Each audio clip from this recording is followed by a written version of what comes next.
कल क्या करा हमने, नेगेटिव कैंट के बारे में पढ़ लगा ना। हाँ सॉरी, कैंट डेफिशिएंसी, हाँ नेगेटिव कैंट, कैंट नहीं अलग होता है, नेगेटिव कैंट और दूसरा। कैंट डेफिशिएंसी आपका अभी डिस्कस किया आपने।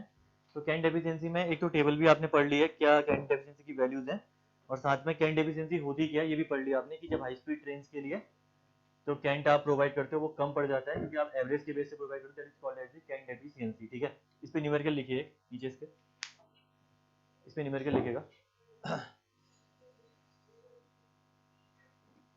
इसमें लिखिए on a broad gauge 3 degree curve, on a broad gauge, on a broad gauge 3 degree curve, 3 degree curve,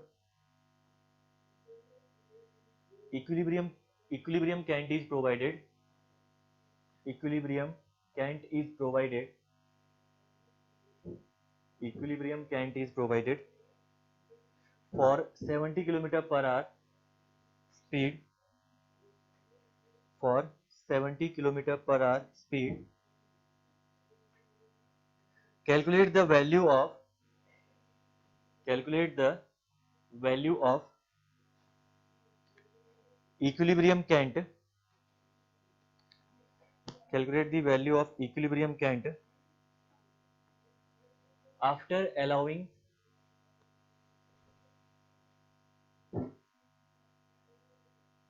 हाँ अभी स्टार्ट हो रही है अंजना, अभी तक आपसे बात कर रहे थे, आप थे नहीं, यहाँ पे पता नहीं। साउंड तो क्लियर है ना आपकी, साउंड आ रहा होगा, तो अभी स्टार्ट हुई है, जस्ट न्यूमेरिकल करा रहे हैं। After allowing a maximum cant deficiency, after allowing a maximum cant deficiency, what would be the,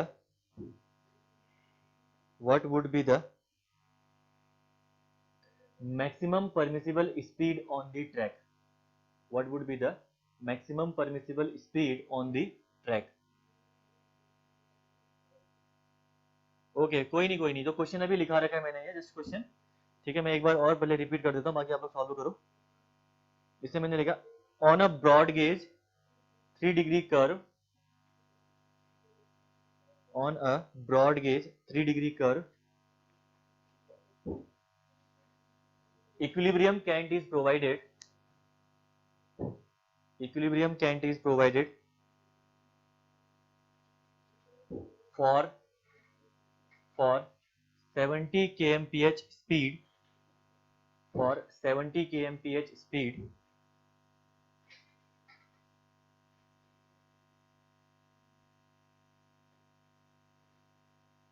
calculate the value of equilibrium cant, calculate the value of equilibrium cant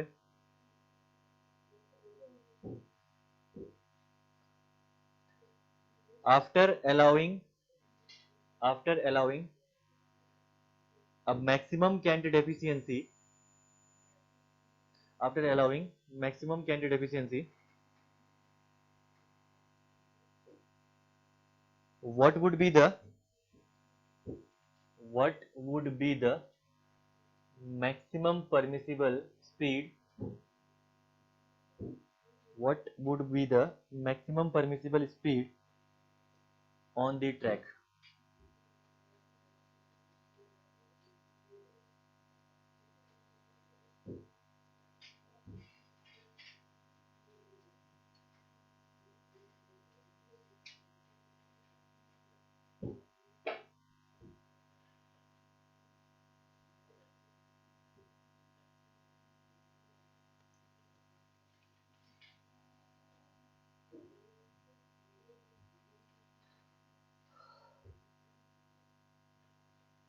अच्छा English क्यों नहीं जा रहे हो आज, आपने तो पढ़ा नहीं था इंग्लिश, आपने इंग्लिश नहीं पढ़ लगी ना, तो इंग्लिश नहीं पढ़ लो, इंग्लिश कल कल भी नहीं गए थे।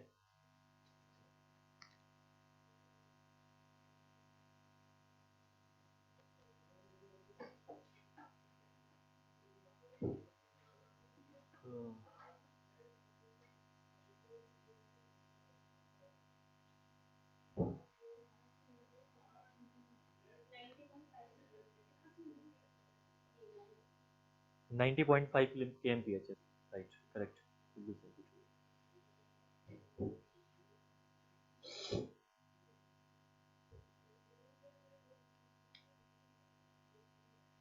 ओके, तो देखिए, तो कर लो ट्राई या कराऊं?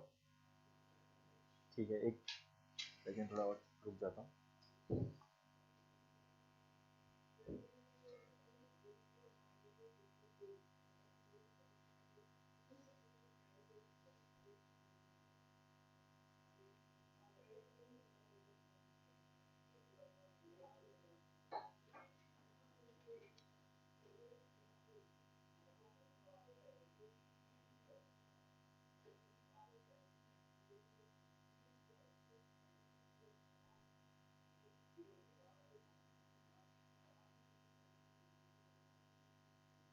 इसको स्पीड को चेक भी कर लो।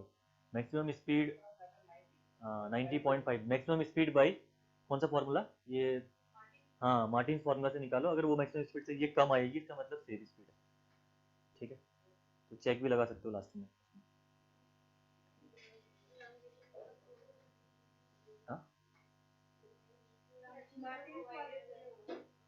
ट्रांजिशन कर्व अगर कुछ नहीं दिया होगा तो सिर्फ, हाँ, 4.35 जो ट्रांजिशन कर्व प्रोवाइड करा हुआ है वो एज्यूम लेना है। अगर कुछ नहीं दिया हुआ है तो 4.35 वाला फॉर्मूला अंडर ऑफ r - 67। ठीक है, देखिए निकल गया ना इस यूथ। ये वेरी करता है, मैं बोलता ना आपसे, इसके वैल्यू वेरी करती है, लेकिन आंसर वेरी कभी अलग नहीं आएगा, आपका आंसर सेम ही, ऑलमोस्ट सेम आएगा। ठीक है, तो उसमें दिक्कत नहीं है, इसी को लेना जो मैंने फॉर्मूला लिखा रखा है, यही करना। 3 बुक मैं खोलूंगा, 3 के 3 बुक में अलग दिख जाएगी, 66, 67, 70 वही करते हैं। ठीक है, तो यहाँ देखिए, सबसे पहला तो यहाँ पे आपको क्या दिया हुआ है, देखिए क्वेश्चन बोल रहा है ब्रॉड गेज का कर्व दिया हुआ है, 3 डिग्री कर्व है।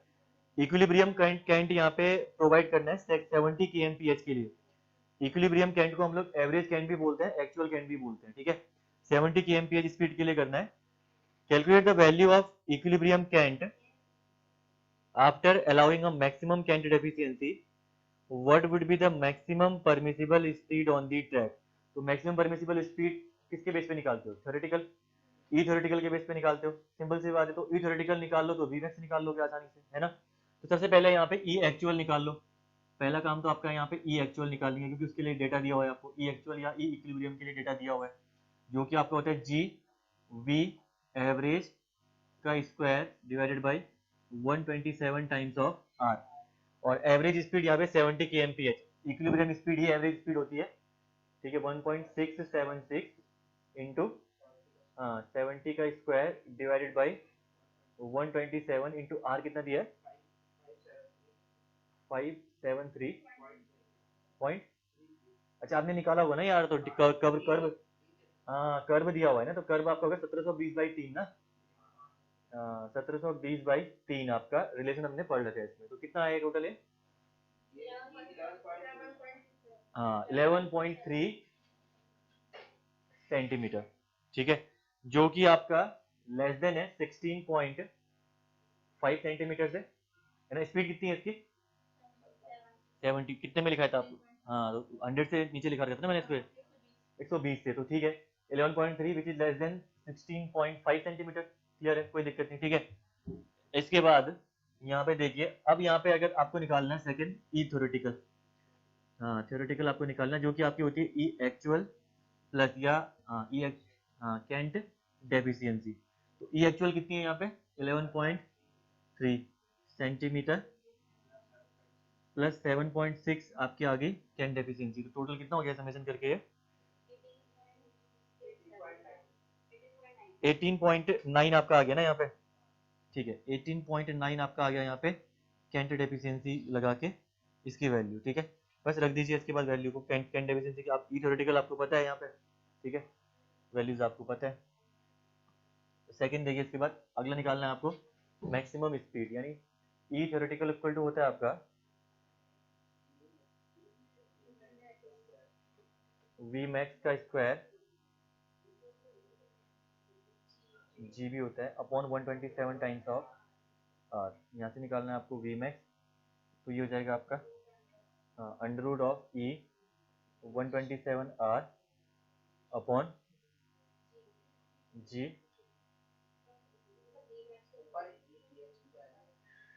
हाँ हाँ ठीक है, मैंने उल्टा कर दिया है। जी बी मैक्स निकालना है तो यहाँ पे हो जाएगा आपका E T H 127 times of R upon G ना, अंडर रूट में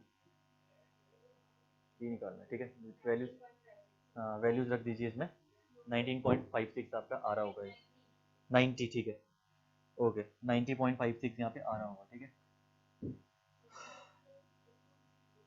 we max is equal to, सीधे लिख रहा हूँ ना, थ्योरेटिकल सब लिख दिया है, मीटर में रखना, पॉइंट आपने कर ही दिया होगा ऑलरेडी, 0.189 और ये वैल्यू आपकी आ गई 90.54, हाँ 90.54 के एम पी एच। ठीक है, अब ये क्या मैक्सिमम स्पीड आपकी सही है या नहीं है? ठीक है, ऐसा तो नहीं है कि आपकी जो डिजाइन स्पीड है उससे ज़्यादा हो जाएगी। ठीक है, तो डिजाइन स्पीड यहाँ पे हम लोग चेक करते हैं मार्टिन फार्मूला के बेस पे, हाँ उससे 97.80 आएगा। ओके, तो चेक हमने अप्लाई किया by Martin formula, Martin formula, और जब मार्टिन फार्मूला आप यहाँ पे अप्लाई करोगे तो ये वी मैक्स इक्वल टू आपको करना पड़ेगा 4.35 under root of R minus 67, R की वैल्यू निकालिए और ये निकल के आ जाएगी वैल्यू, आर की वैल्यू है 1720/3। ठीक है, 97.88, ओके 97.88 के एम पी एच, तो ये निकल के आ गया आपका सेफ। तो जो स्पीड आपकी आई थी दैट इज सेफ बिकॉज आपकी डिजाइन स्पीड इससे ज्यादा है। ठीक है,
मैंने आपको स्पीड कितनी लिखाई थी, 70 या 75? 70 लिखाई थी, यहाँ पे 75 है, आंसर फिर सेम कैसे आ गया?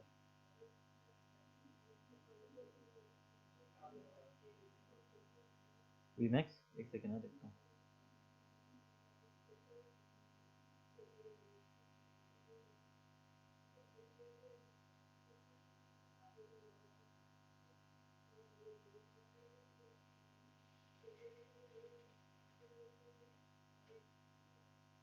ओके सॉरी, दूसरा क्वेश्चन था,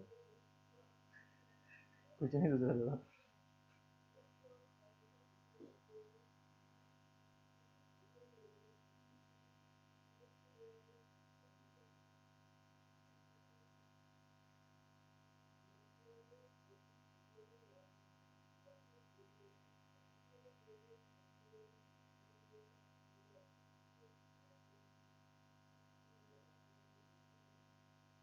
ठीक है,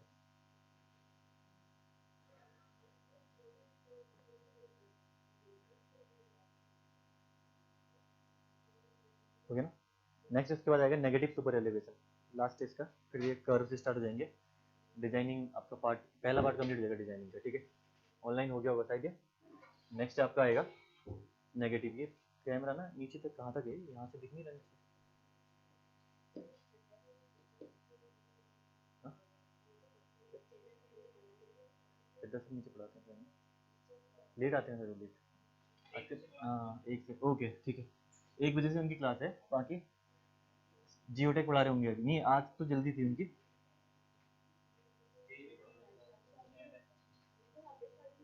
हाँ 3-4 से मेरी ट्रेन ना, 4 बजे। गाँव तो नहीं है शादी, गाँव जाना पड़ता है, लेकिन उसकी शादी हल्द्वानी है ना, जिसकी दोस्त शादी है, तो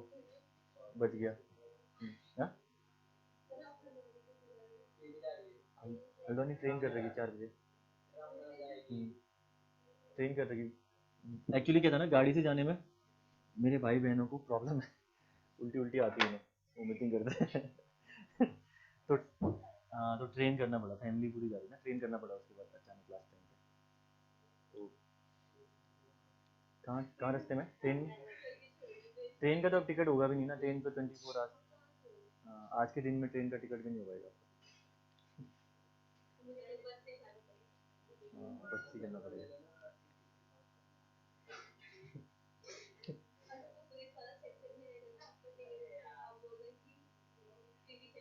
लेकिन वो आपके गाजीपुर से जाएगी नहीं जाएगी अलग बात है ना। हाँ, नहीं कर देते हैं। हाँ सारे रूल पता है मेरे को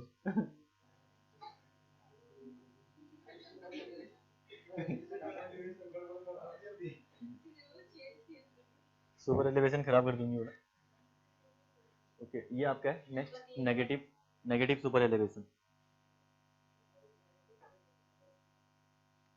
ये तो गड़बड़वा हो गया।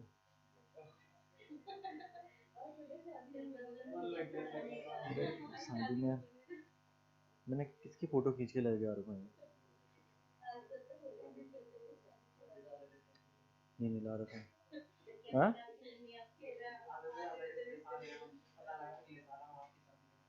बिल्कुल लाओगे अगर ठीक रहा तो मैक्सिमम 10% स्पीड। हाँ क्या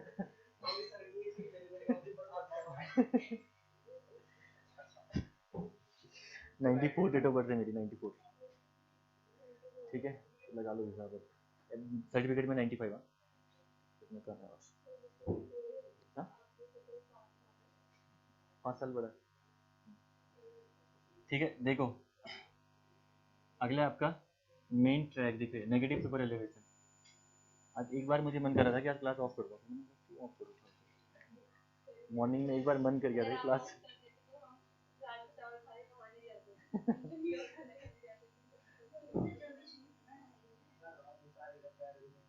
हाँ देखते हैं। अच्छा, मेरी छुट्टी निकलने जैसे पाँव में लगेंगी हाँ हाँ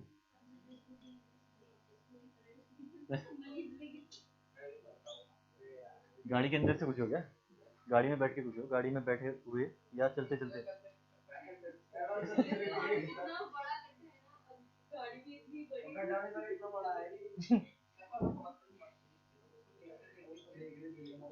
ओके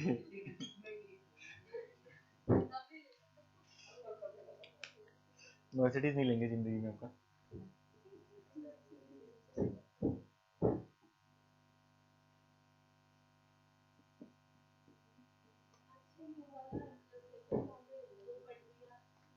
देखो पटरियां जो भी है यहाँ पे, देखो एक बार नेगेटिव सुपर एलिवेशन क्या होता है, बहुत इजी है, ज्यादा टफ नहीं है यहाँ पे। ठीक है, नेगेटिव सुपर एलिवेशन में लेकिन जस्ट समझना है, एक बार अच्छे से देख लो, बहुत इजी लास्ट टॉपिक है। ठीक है, यहाँ पे का इसका आज का नहीं है इसका ये देखो, ये मेन ट्रैक है, this is the main track, और यहाँ से हमें एक ब्रांच लाइन देनी है आगे की तरफ। ठीक है, राइट साइड की तरफ, ये लेफ्ट साइड की तरफ या राइट साइड, जहाँ भी मोड़नी है आपको, या तो यहाँ मोड़ो या यहाँ मोड़ो, दोनों में से एक जगह आपको मोड़नी है।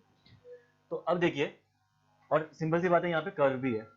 ठीक है, कर्व भी है, मतलब सुपर एलिवेशन आपको प्रोवाइड करना ही करना है। मतलब कर्व पे आपको क्या करना है, लाइन को डाइवर्ट करना है, या तो मर्ज करवाना है, या तो लेफ्ट की तरफ आपको डाइवर्ट करना है, या राइट की तरफ डाइवर्ट करना है, कहीं ना कहीं आपको ऐसी रिक्वायरमेंट है। ठीक है, तो देखो मेन ट्रैक में ऑब्वियसली बात है, जब सुपर एलिवेशन प्रोवाइड करोगे यहाँ पे कर्व में, तो आउटर वाला जो ट्रैक है इसका, ध्यान से देखना, मेन ट्रैक का ये आउटर वाला ब्लैक वाला। ठीक है, इस आउटर वाले को आपको करना पड़ेगा हल्का सा रेस, करना पड़ेगा ना, रेस करना पड़ेगा। लेकिन अगर आप अच्छे से देखोगे, जब आप आउटर वाले को इसका रेस करोगे, तो देखो ये जरा इनर वाला ट्रैक इसका, ब्रांच ट्रैक का है ना, आउटर वाले को जैसे जैसे आपने रेज किया, इनर भी इसके साथ रेज होगा, होगा नहीं होगा। तो जब आउटर के मेन ट्रैक के आउटर वाले जो आपका पार्ट है, आउटर रेल को आप बोल सकते हो, जब आउटर रेल को आप रेज करोगे, तो ब्रांच ट्रैक का इनर रेल क्या हो रहा है, रेज हो रहा है अपने आप। ठीक है, तो इनर रेल रेज होने का मतलब क्या है, कि जो सुपर एलिवेशन आपको प्रोवाइड करना चाहिए इनर में, कहाँ प्रोवाइड करना चाहिए, आउटर में प्रोवाइड करना चाहिए, लेकिन कहाँ प्रोवाइड हो रहा, इधर में हो रहा, नहीं हो रहा। इसका मतलब जो मेन ट्रैक के लिए आप पॉजिटिव सुपर एलिवेशन प्रोवाइड कर रहे हो, वो आपका positive super elevation branch track के लिए क्या बन गया, नेगेटिव सुपर एलिवेशन। ठीक है, इक्वल अमाउंट में जितना मेन ट्रैक का था। नहीं समझा, देखो यहाँ पे हुआ क्या, मेन ट्रैक है, मेन ट्रैक में आपको क्या करना है, इसको करना है आपको रेज करना है, कर्व आ रहा है तो कर्व में सुपर एलिवेशन देना है ब्रांच ट्रैक में, ठीक है। तो आपने क्या करा, आउटर वाले पार्ट को रेज कर दिया, ऑब्वियसली बात है, यही सुपर एलिवेशन होता है। Raising the outer rail with respect to the inner rail is called as the super elevation. लेकिन जब आप रेल का आउटर, मेन ट्रैक का आउटर जब आप रेज कर रहे थे, तो अच्छे से देखिए यहाँ पे, ये आउटर है और ये इनर है, ठीक है। This one is the inner, ये वाला पोर्शन आपका इनर है, ये इनर आपका किसका, ब्रांच ट्रैक का। तो जब आप इसको रेज करोगे तो ऑब्वियसली बात है ये इनर भी तो रेज होगा ना साथ में। अब अगर आउटर को रेज किया और इनर रेज हो गया, तो ब्रांच ट्रैक के लिए जो पॉजिटिव सुपर एलिवेशन आप मेन ट्रैक में प्रोवाइड कर रहे थे, वही positive super elevation branch track के लिए क्या हो गया, नेगेटिव सुपर एलिवेशन। क्योंकि इनर को तो हम रेज करते ही नहीं है ना, करते तो हम लोग आउटर को है। अगर यहाँ पे आउटर रेज हो रहा था तो कोई फर्क नहीं पड़ता, फिर आउटर रेज हो रहा था तो सही था, कोई दिक्कत नहीं। अगर आप इसका आउटर उठाते और उठाने के साथ ये आउटर यहीं पे रेज होता, तो जो ब्रांच में है वो भी आपका सुपर एलिवेशन आप लोग प्रोवाइड करते, दोनों पॉजिटिव सुपर एलिवेशन होते। लेकिन यहाँ तो इनर रेज हो रहा ना, इनर तो हमें रेज करना ही नहीं है, हमें तो आउटर करना है। तो मैं बोल रहा हूँ कि जो positive super elevation main track के लिए है, that positive super elevation will be remain negative for the branch track. समझ गए ना?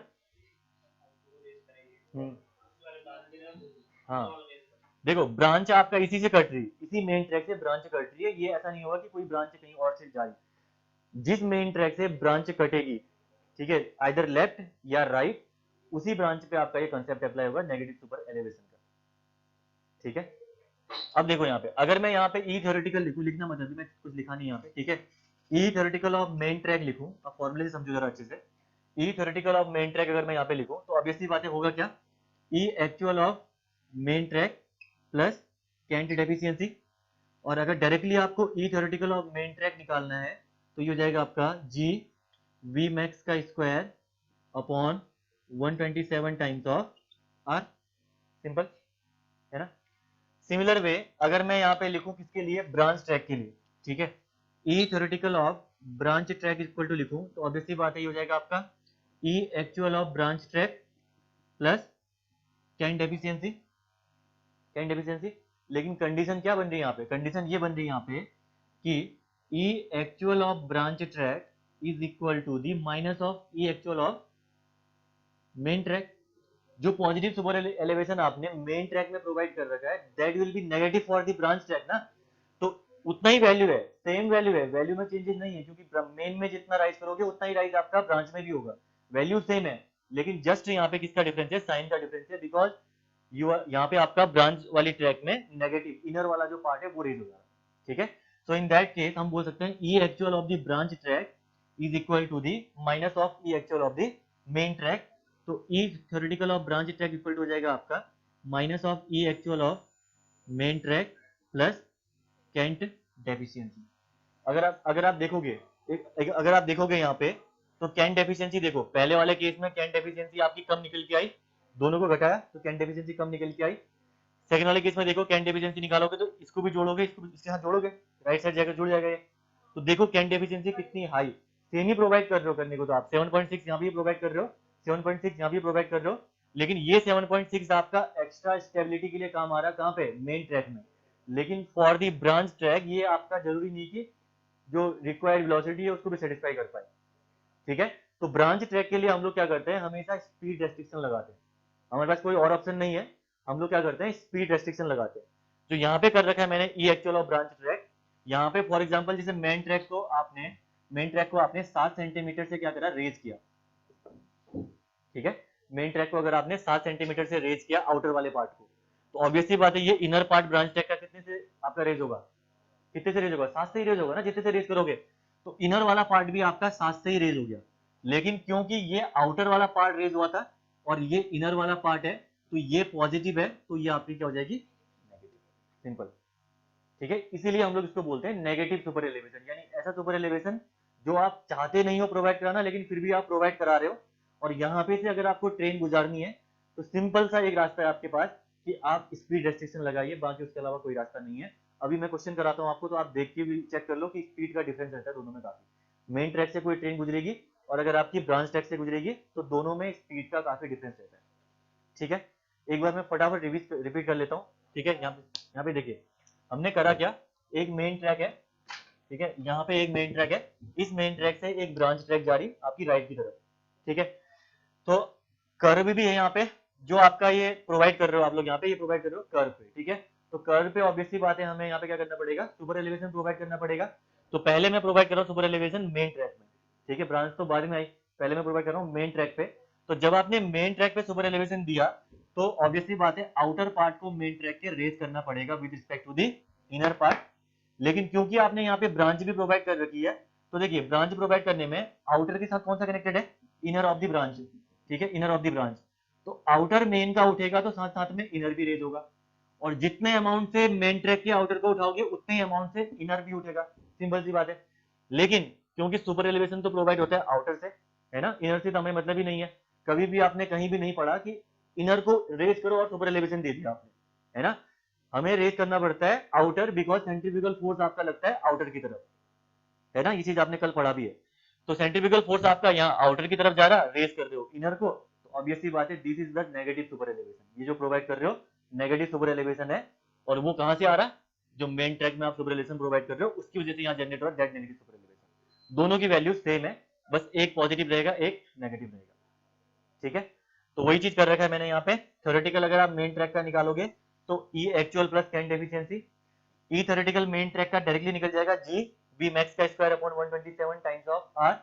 अगर आप यहाँ पे ब्रांच ट्रैक का निकालोगे थ्योरेटिकल, तो ई actual of branch track plus cant efficiency, और E actual of branch track is equal to the E actual of main track का नेगेटिव, ठीक है। दोनों इक्वल है लेकिन आपस में नेगेटिव है, तो आपका ये निकल के आ गया आंसर। हाँ, ब्रांच आपने मेन ट्रैक में निकाल दिया सुपर एलिवेशन, तो उसकी वजह से ब्रांच ट्रैक में कितना सुपर एलिवेशन आपका प्रोवाइड हुआ आप निकाल सकते हो आसानी से, ठीक है। हाँ, अभी क्वेश्चन करोगे तभी देखते हैं उसको, ठीक है। तो क्वेश्चन एग्जाम में कैसे पूछ सकता है, कभी कभी देखो वो कभी कभी क्वेश्चन एग्जाम में इस फॉर्मूले के बेस पे पूछ सकता है, जस्ट इस वाले फॉर्मूले के बेस पे, ये तो इजी है, ठीक है। वो पहुंचाएगा कहाँ पे, वो बोलेगा कि मेन ट्रैक के लिए हमने सुपर एलिवेशन इतना प्रोवाइड कर रखा है, कैंडिडेट एफिशिएंसी आपको इतनी दे रखी है, और आप एक काम करिए थ्योरेटिकल ब्रांच ट्रैक के लिए सुपर एलिवेशन निकालिए। अगर आपको पता ही नहीं है कि जो मेन ट्रैक के लिए प्रोवाइड कर रखा है वो थ्योरेटिकल के लिए माइनस में होता है, तो फिर आप गलत करके आ जाओगे वहां पे, ठीक है। तो छोटा सा क्वेश्चन बनेगा एग्जाम में, ज्यादा बड़ा नहीं बनेगा। अब देखो यहाँ पे अब सुपर एलिवेशन प्रोवाइड करने का स्कोप नहीं है, ध्यान रखना, क्यों, क्योंकि अब ये ब्रांच ट्रैक का आउटर अगर आप रेज करोगे ना, तो इसके साथ ये मेन ट्रैक का इनर भी रेज हो रहा है, हो रहा नहीं हो रहा। तो सुपर एलिवेशन जो आपने प्रोवाइड कर दिया मेन ट्रैक पे, ब्रांच ट्रैक में उसके बाद आपका कोई स्कोप नहीं रहता है, सिवाय इसके कि वेलोसिटी में रेस्ट्रिक्शन लगाओ, ठीक है। हाँ, अब ब्रांच ट्रैक के लिए सुपर एलिवेशन प्रोवाइड कर ही नहीं पाओगे ना, आप देखो ना यहाँ पे, देखो ये आउटर है, हाँ, इनर इनर डिस्टर्ब होगी ना, देखो ये अगर आपने इसका आउटर रेज किया तो इनर भी तो रेज हो रही है इसकी, और एक बार अगर इनर रेज हो गई इसका मतलब जो सुपर एलिवेशन प्रोवाइड करोगे मेन ट्रैक के लिए नेगेटिव हो जाएगा, जो आपने प्रोवाइड कर रखा है उसको घटा रहे हो उसका मतलब आप। हाँ बस, है ना, तो यूं ही होते रहेगा वो चीजें, बिल्कुल जितना मेन ट्रैक में सुपर एलिवेशन हमने प्रोवाइड किया, बस उसकी वजह से नेगेटिव जो जा रहा है वहां पे सुपर एलिवेशन, वही चीज है सुपर एलिवेशन जो आपने प्रोवाइड करा हुआ है, ठीक है, बाकी कुछ नहीं रहता इसका।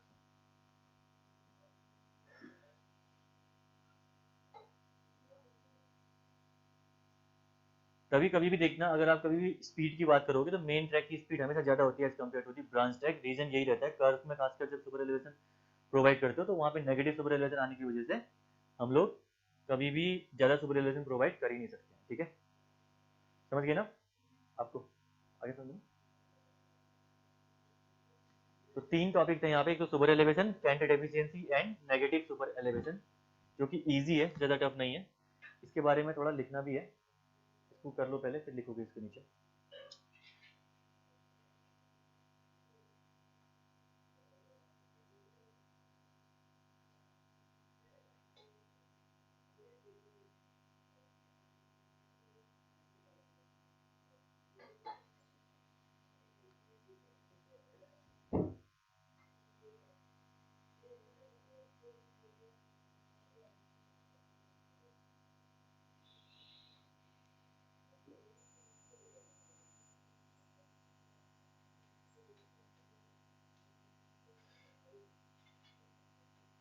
राहुल के कॉकटेल में नहीं गए शादी में तुम,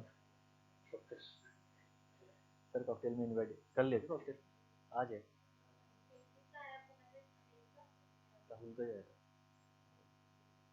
कॉकटेल मतलब तू यहाँ गया था, वो मैसेज पे आया था। चलिए ना जी बस।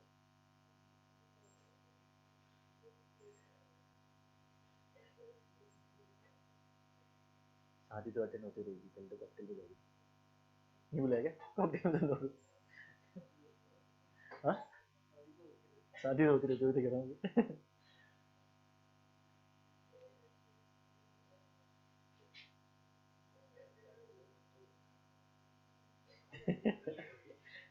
सैटरडे संडे ऑफ भी तो है। हाँ ये भी है।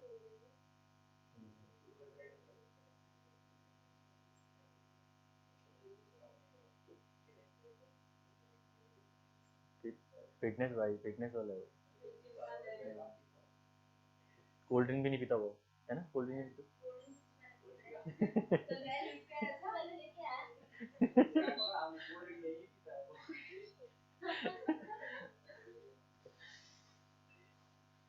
हो गया ना? इसमें लिखिए, लिखिएगा इसमें नेगेटिव सुपर एलिवेशन में 2 क्वेश्चन करोगे, समझ जाओगे कि कैसे काम चल रहा है इसमें, ठीक है? इसमें लिखिए पहला, if positive cant is provided, if positive cant is provided for the main line, if positive cant is provided for the main line, then this value of actual cant, then this value of actual cant, इसने irritate कर दिया है, मैंने देखो आवाज करता है, this value of actual cant will be negative for the, will be negative for the, will be negative for the branch line, negative for the branch line, and this negative actual cant, and this negative actual cant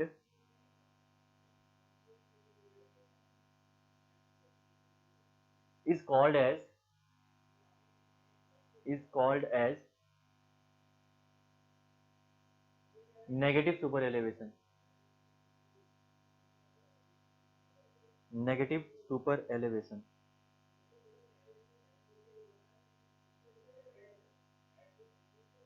ठीक है, समझ में आया ना? Clear हो गया point क्या कहना चाह रहा? क्वेश्चन लिखिए आप इसके नीचे, एक बढ़िया क्वेश्चन, 2 क्वेश्चन करते हैं अच्छे से, ठीक है? आप समझ जाओगे उसके बाद कैसे आपको डील करना है क्वेश्चन को। लिखिए question, a 4-degree curve, a 4-degree curve is diverted, is diverted in opposite direction, diverted in opposite direction, direction from a 3-degree main track, from a 3-degree main track, if the maximum speed allowed, if the maximum speed allowed on the main track is, on the main track is 75 kmph, then maximum speed allowed on, then maximum speed allowed on, maximum speed allowed on branch track, on branch track। ठीक है, सबसे पहले एक काम करिए, आप Martins formula लगाइए, main के लिए जो स्पीड दे रखी है वो देखिए कि क्या लिमिटिंग स्पीड है या नहीं है, ठीक है? डिजाइन स्पीड है या नहीं है, अगर है डिजाइन स्पीड यानी कम आ रही है वो स्पीड, देन उसके बाद आगे का काम करिए, आसानी से कर सकते हो आप, जरा थोड़ा सा दिमाग लगाइए 2 मिनट। हाँ, जो मेन के लिए स्पीड दे रखी ना आपको, मैक्सिमम स्पीड मेन के लिए दे रखी शायद इसने, maximum speed on the main track is 75 kmph, तो maximum speed on the main track आपकी ये परमिसिबल स्पीड है या नहीं है, पहले इसको चेक करने के लिए चेक करिए by the formula 4.35 under root of, yes broad gauge ही होगा शायद ना, कौन सा कर्व है? कुछ नहीं लिखा रखा है, ब्रॉड गेज मान लेना अगर कुछ नहीं दिया तो, ठीक है? अगर क्वेश्चन में कुछ दिया नहीं होगा कभी भी तो ब्रॉड गेज एज्यूम कर लेना हमेशा।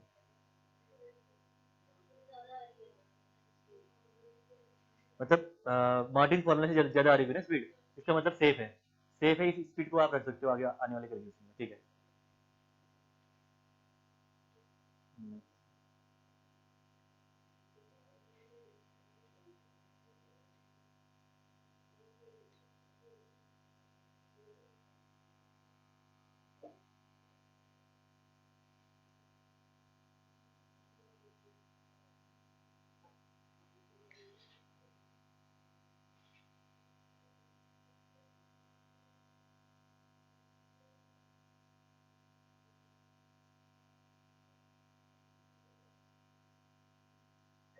ठीक है, इससे पहले वाले क्वेश्चन में एक चीज ध्यान रखना, जो थ्योरेटिकल कैंट हमने 18.5 सेंटीमीटर लिया हुआ है ना, वो थ्योरेटिकल कैंट है, लेकिन एक्चुअल अगर आप जाओगे तो एक्चुअल कैंट कभी भी 16.5 से ऊपर नहीं जाओगे, हाँ ध्यान रखना।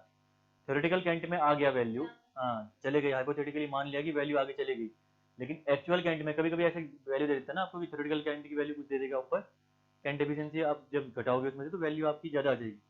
ध्यान रखना ऐसे केस में कभी भी ज्यादा मत जाना 16.5 से।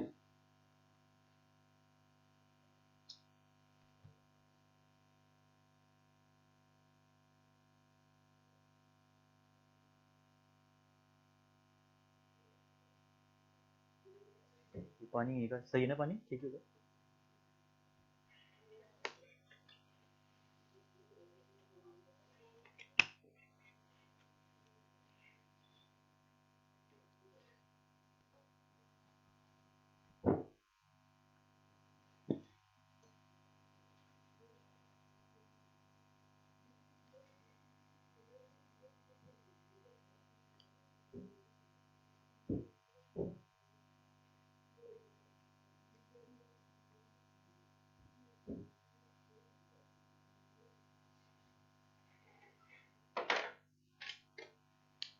ओके,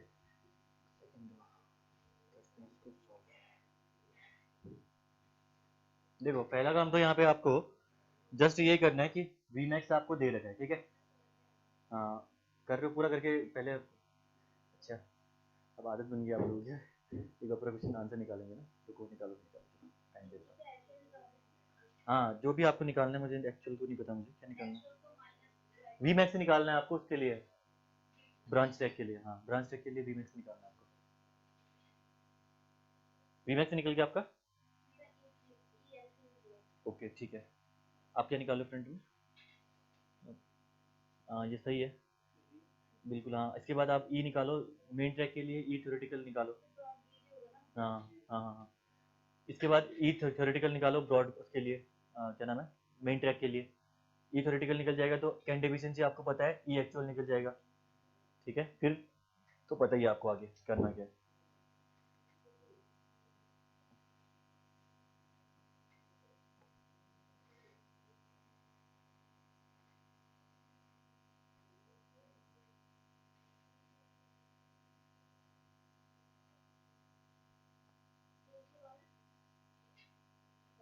स्पीड स्पीड तो बहुत ज़्यादा आ रही है, तो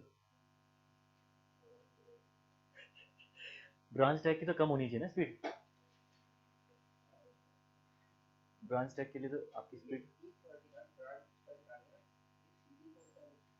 कैंट एफिशिएंसी ब्रॉड गेज के लिए लिखा रखी ना मैंने कल, हाँ 7 पॉइंट, यस। ऑनलाइन भी ट्राई करिए आप एक बार क्वेश्चन, पहले आप क्या करिए, जो मार्टिन्स फॉर्मूला है उससे स्पीड निकालिए, अगर मेन ट्रैक की स्पीड उससे कम आ रही, इसका मतलब वो स्पीड सेफ है। ये भी ज़्यादा आ रही है आपको, थोड़ी सी ज़्यादा आ रही है, थोड़ी सी ज़्यादा आ रही है, आपका वो कितना आया, हाँ ई थ्योरेटिकल ऑफ ब्रांच ट्रैक आपका मतलब ये है कि 2.3 आ रहा है, तो 27 पॉइंट कुछ आ रही है, देखो एक बार ई, आपने क्या निकाला, वी मैक्स निकाला ना, हाँ 27 पॉइंट कुछ आ रही हो, 07, मतलब ठीक है वैसे तो, इतना गड़बड़ भी नहीं है, लेकिन हाँ कर सकते हो वैसे इसमें भी डिजाइनिंग, क्योंकि पॉइंट्स के हिसाब से यहाँ पे एक दो का अंतर तो आ ही सकता है। ठीक है चलो मैं साइड साइड करवा रहा हूँ, ठीक है, एक क्वेश्चन वाला क्वेश्चन देखो, पहला यहाँ पे वी मैक्स आपको गिवन है मेन ट्रैक के लिए, ठीक है, 75 kmph मेन ट्रैक के लिए गिवन है, मेन ट्रैक के लिए, ओके। यहाँ पे आपको हाँ वी मैक्स पहले ये सेफ है या नहीं है चेक करना पड़ेगा अगर आप कन्वेंशनल में काम करोगे, अदरवाइज ऑब्जेक्टिव में चेक करने की रिक्वायरमेंट नहीं है, ठीक है। ऑब्जेक्टिव क्वेश्चन में रिक्वायरमेंट नहीं पड़ेगी, ध्यान रखना। 4.35 under root of R minus 67 formula होता है मार्टिन्स फॉर्मूला, जिससे आप निकालते हो वी मैक्स। अगर मैं आर की बात करूं तो रेडियस आपका कितना दिया है यहाँ पे, नहीं डिग्री ऑफ द कर्व कितनी दी हुई है, यस मेन ट्रैक की 3 डिग्री दी है, ठीक है ध्यान रखना। मेन ट्रैक की 3 डिग्री दी है तो 1720 डिवाइडेड बाई 3 इंटू 67, तो यहाँ से वी मैक्स आपका निकल के आया होगा कुछ वैल्यू जो कि है 573। नहीं ये वी मैक्स कितना आ रहा है, यस 97.88, यस हाँ ये 97.88 km ph, ओके ये निकल के आ गया वी मैक्स। इसका मतलब ठीक है भाई, डिजाइन सेफ स्पीड है आपकी, हाँ स्पीड आपकी सेफ है जो भी आप जिससे डिजाइन कर रहे हो। वी मैक्स आपका 94.5, थोड़ा सा कैलकुलेशन मिस्टेक हो रही है अंजना, एक बार देखिए, ठीक है 97.88 आ रही। इसके बाद आगे यहाँ पे आपका थर्ड स्टेप में देखिए, अब आपको निकालना है यहाँ पे, क्योंकि वी मैक्स दे रखा है तो ऑब्वियसली बात है थ्योरेटिकल निकालना पड़ेगा। हाँ अगर एवरेज दिया होता तो तब निकालते इक्विलिब्रियम कैंट या एक्चुअल कैंट, ठीक है। तो वी मैक्स इक्वल टू यहाँ पे दिया हुआ है तो ई थ्योरेटिकल निकल जाएगा यहाँ पे, that is G V max का square upon 127 times of R, okay G यहाँ पे है 1.676 इंटू वी मैक्स आपका 75 का square divided by 127 times of R, अगर मैं बात करूँ तो 1720 डिवाइडेड बाई 3 तो एक वैल्यू यहाँ पे आएगी ई थ्योरेटिकल की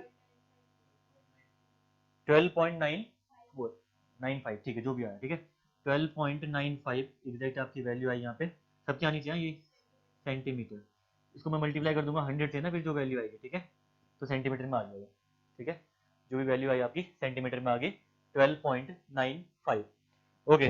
देन देखिए अगला फोर्थ स्टेप, अगर मैं काम करूँ यहाँ पे ई थ्योरेटिकल ऑफ आपने निकाल दिया मेन ट्रैक, यहाँ पे एम्प्टी लिखना मत भूलना, नहीं तो फिर किसके लिए निकाल रहे हो पता नहीं चलेगा, ठीक है।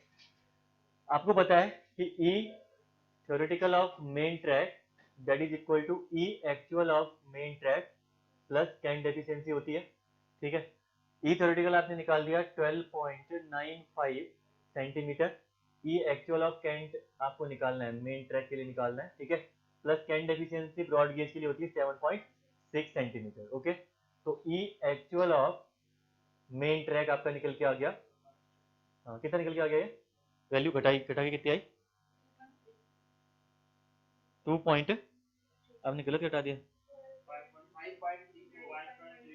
यहाँ पे 5.3 5.3 सेंटीमीटर, हाँ 5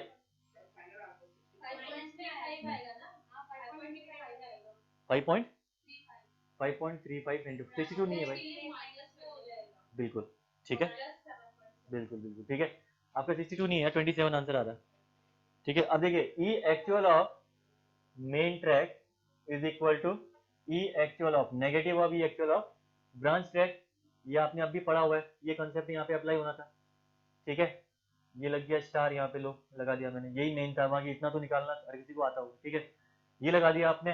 तो अब यहाँ से देखिए जरा, अगर मैं यहाँ पे लिखूँ, पांचवा लिख रहा हूँ मैं, ई थ्योरेटिकल ऑफ ब्रांच ट्रैक अगर मैं यहाँ पे राइट डाउन करूँ तो ये जाएगा आपका E actual of branch track plus cant efficiency, E actual of branch track आपका कितना है, that is minus of E actual of main track, तो ये जाएगा आपका माइनस ऑफ 5.31 ही आ रहा होगा, 31 ही आ रहा होगा, क्योंकि ये मैंने शायद यहाँ पे मेरा ये मैंने 0.9 लेके गया था ना, तो मेरा उसकी वजह से आंसर थोड़ा सा 27 के अराउंड आया होगा, ठीक है।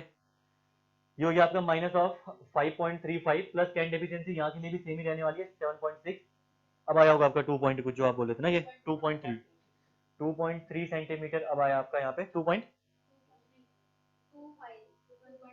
ठीक है एग्जैक्ट ही रखते हैं 2.25 सेंटीमीटर, ठीक है इतना आपका निकल के आ गया यहाँ से, क्या that will be the E theoretical of the branch track, ठीक है।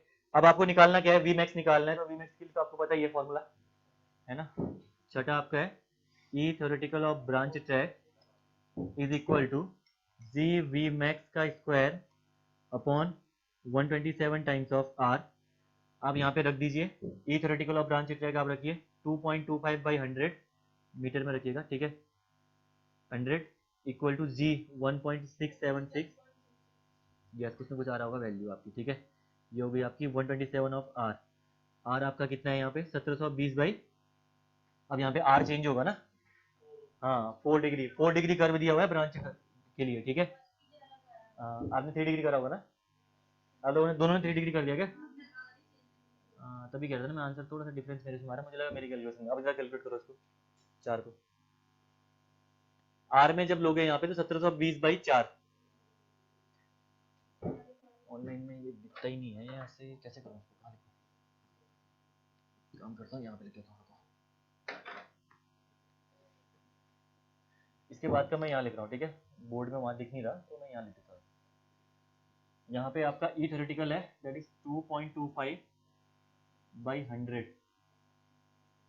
इज इक्वल टू जी यहाँ पे है 1.676 इंटू वी मैक्स का square upon 127 times of 1720 divided by, yes अब आएगा 27 आंसर एग्जैक्ट, ठीक है। तो ये हो गया आपका वी मैक्स यहाँ से। तो वी मैक्स अगर आप यहाँ से निकालोगे तो वी मैक्स आपने कैलकुलेट कर दिया यहाँ पे, that will be equal to the 27.07 kmph।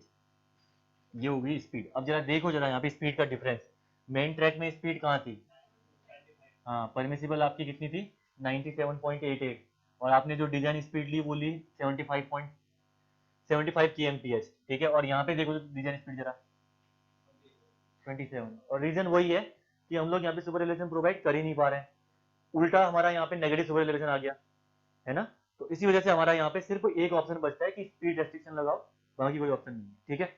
अगर बात करूँ यहाँ पे इसको चेक करने के लिए, जरा चेक करिए इसको, चेक करिए अब इसमें 4.35 V max is equal to under root of R minus 67, जरा इसको चेक करिए। यहाँ के लिए परमिसिबल कितनी आ रही है, ये भी कम ही आएगी आपकी, ठीक है, ये भी कम निकल के आएगी, ऑब्वियस सी बात है। तो 4.35 under root of 1720 by 4 minus 67, so that will be equal to how much?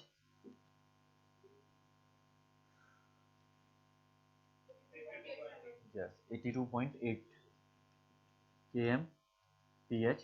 अब जरा देखिए, इसको भी देखिए और इसको भी देखिए, ठीक है।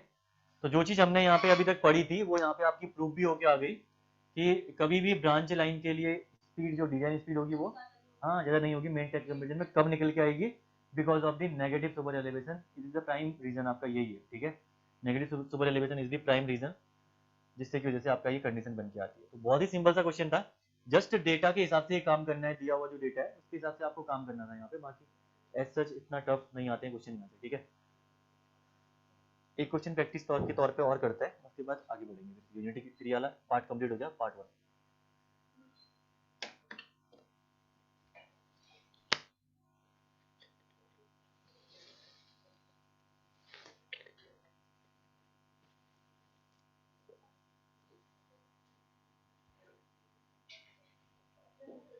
जिसका हो गया एक बार एक काम करिए, क्वेश्चन लिखिए आप लोग, और लोग नोट डाउन जिनको करना होगा करते रहना, ठीक है। क्वेश्चन लिखिएगा एक और,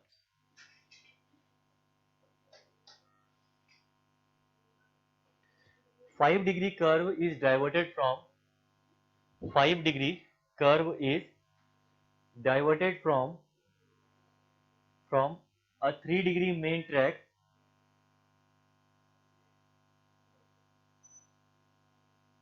in the reverse direction। Reverse direction हम लोग समझ रहे हैं ना, देखो ये जो हमने लेफ्ट राइट कराया था ये पूरा घुमा के पीछे की तरफ लेके आ रहा है उसके बाद ट्रेन को, ठीक है। तो रिवर्स डायरेक्शन में कर रहा है, हाँ यूं जा रही है ट्रेन, यहाँ से जा रही है, मेन ट्रैक है, तो आगे से घुमा के इधर या यहाँ से घुमा के पीछे कर रहा हूँ, ठीक है। यू टर्न जैसा हो गया।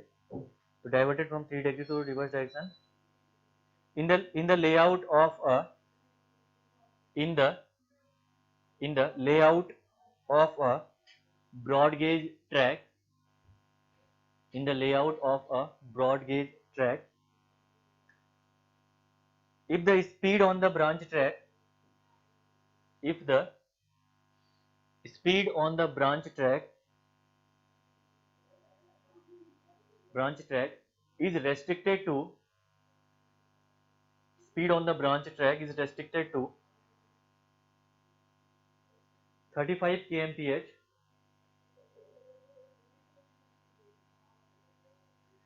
calculate the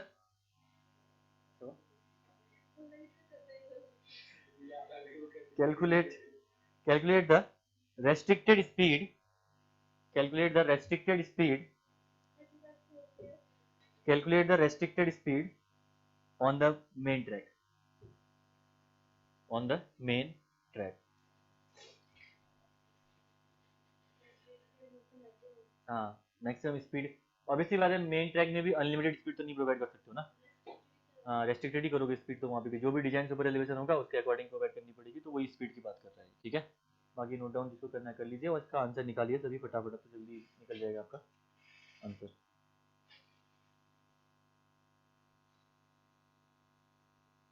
डेटा जस्ट उल्टा दे दिया आप इससे पहले मेन ट्रैक की डेटा दे रखा था यहाँ पे ब्रांच ट्रैक का दे दिया ठीक है और मार्क्स में क्वेश्चन बनेगा तो जस्ट छोटा कुछ पूछ देगा अंदर से कंसेप्ट क्लियर रखने हैं जस्ट ये क्वेश्चन बड़े इसलिए करा रहा हूँ कि कंसेप्ट क्लियर रहे ठीक है जो चीज़ें थ्योरेटिकली बोली गई हैं वो समझ में आए यहाँ पे जैसे क्योंकि नेगेटिव सुपर एलिवेशन समझाना है तो जैसे एक लाइन में समझा देंगे कि यार ये होता है लेकिन अप्लाई करना आना चाहिए तो एग्जाम में एप्लीकेशन ही काम आती है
67.5 okay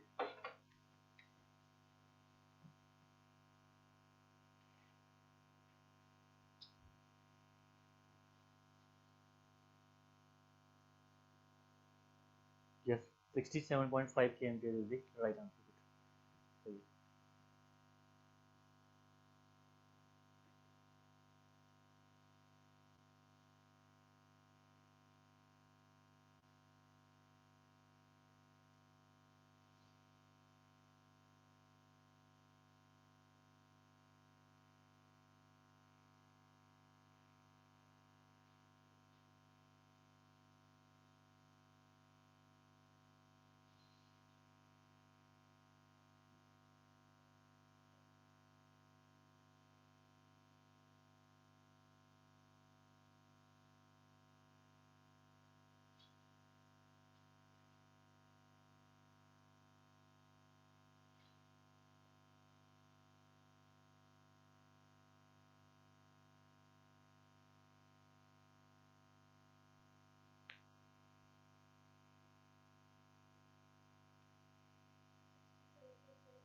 ठीक है सही है अब यहाँ पे देखो जस्ट डेटा उल्टा दिया हुआ है आपको V max for the branch track, हाँ बिल्कुल सही है कुछ, ठीक है। ये हो गया आपका 35 kmph, ठीक है 35 kmph।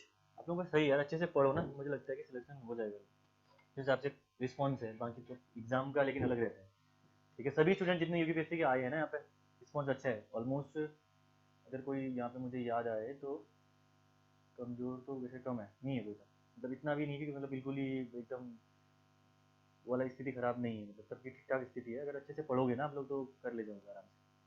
तो मेहनत करो, अभी कितना महीना, 1.5-2 महीना बचा है, 2 महीने से ऊपर ही अभी, 1.5 तो नहीं है, हो जाएगा आप लोगों को, ठीक है। देखो V max for the branch track आपका दिया हुआ है यहाँ पे, तो इसको चेक कर लो पहले कि क्या ये आपका परमिसिबल है या नहीं है। इसके लिए पहले आप क्या करोगे, मार्टिन्स फॉर्मूला यूज करोगे, that is 4.35 under root of 1720 by कितना 5 है ना, ब्रांच ट्रैक की डिग्री 3, और आंसर सही निकाल दिया तुम लोगों ने। हाँ थोड़ा सा मिस्टेक हो रहा है, हाँ ब्रांच के लिए 5 है ना, -67, अब मैच कर लेना जहाँ पे गलती होगी ना। तो ये वैल्यू आई होगी 72 पॉइंट, हाँ बिल्कुल सही है। ये कितना आ रहा है 72.4 ना, 72.4 के एमपीएच आ रहा होगा ये, कैलकुलेट ही नहीं किया, सीधे आंसर निकाल के रख दिया।